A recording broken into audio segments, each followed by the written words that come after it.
Do you want to know what to do when your person with dementia is expressing aggression? Hi, I'm Joanna and I'm a dementia expert. I've been caring for people with dementia for 20 years.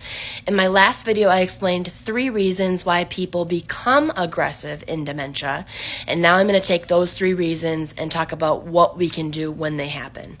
The first thing I talked about is that they become scared or startled, and so their fight or flight response kicks in.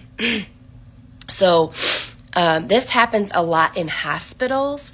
So we see people with dementia go to hospitals, and when they go into their room, they're hooked up to all the, plugs and the monitors and all the stuff. And, you explain to them why they're there and what they're doing. And then all of a sudden they take a nap or they go to sleep and they wake up and they have all these different things all over them. They don't remember they're in the hospital, and so they start to peel stuff off of them because they're like, what's going on? Then the alarm starts sounding and you get a bunch of nurses running into the room saying, no, you can't do that, take those off. And that person is going to immediately start fighting, punching, and people are going to get hurt. And ultimately, that's really not that person's fault. It's the way that it was handled that's creating that agitation or aggression. So we do really need to see, how are we handling it? If you're going into a situation where the person is aggressive, you want to enter as calmly and quietly as you can.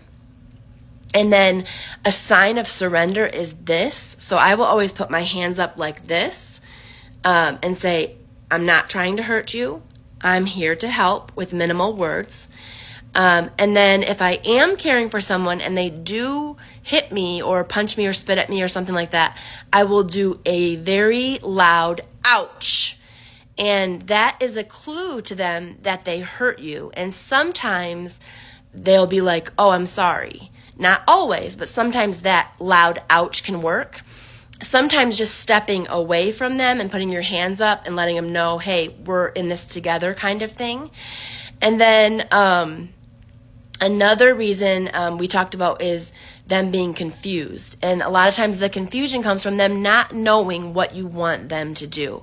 And so using minimal words and showing them what you want them to do by using yourself, by saying, we're going to take the shirt off now and we're going to wash up under your arms.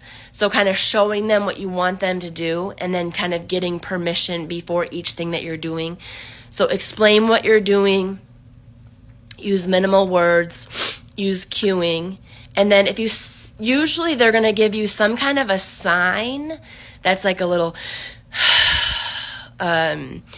or, something like, maybe they're going to cock their fist back. Sometimes they'll warn you and say, I'm going to punch you.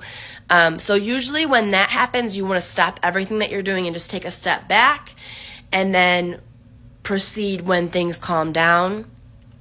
And then, the last reason is embarrassment. And so I think for that, one of the best things I've ever seen a caregiver do to help with that is there was a resident that really didn't want help in the bathroom. She was stage 3 Alzheimer's and she was starting to have accidents. And I remember the caregiver was sitting in there talking to her and she was saying, we're friends, right? And the person was like, yeah, we're friends. And she said, and so if you needed something, if I needed something, you would help me, right? And she said, yeah. And she said, so you need something right now from me, even though it's a difficult task, but I'm here to help with that. And I'm your friend, so I want to help you with that. And we can just do that very quickly and get you cleaned up so you don't get an infection. And the resident let them help. So I think sometimes it depends on the stage. You can talk through it with them. And sometimes talking doesn't work. So it really depends if it's an Alzheimer's person or a frontotemporal dementia person, or a Lewy body person. But all of those techniques can help with taking a step back, putting your hands up, doing a graduated ouch, and then reassuring them, telling them what you're doing before you're doing it. And then if you have someone that's in bed, that you're changing in bed, first of all, when you go to them, you want to approach them right from the head, right next to their eyes with a little light and say, hi, it's Joanna. I think you might be wet and cold, and I don't want you to be wet or cold, so I'm going to make sure that you're dry. And that's how we check the residents at nighttime.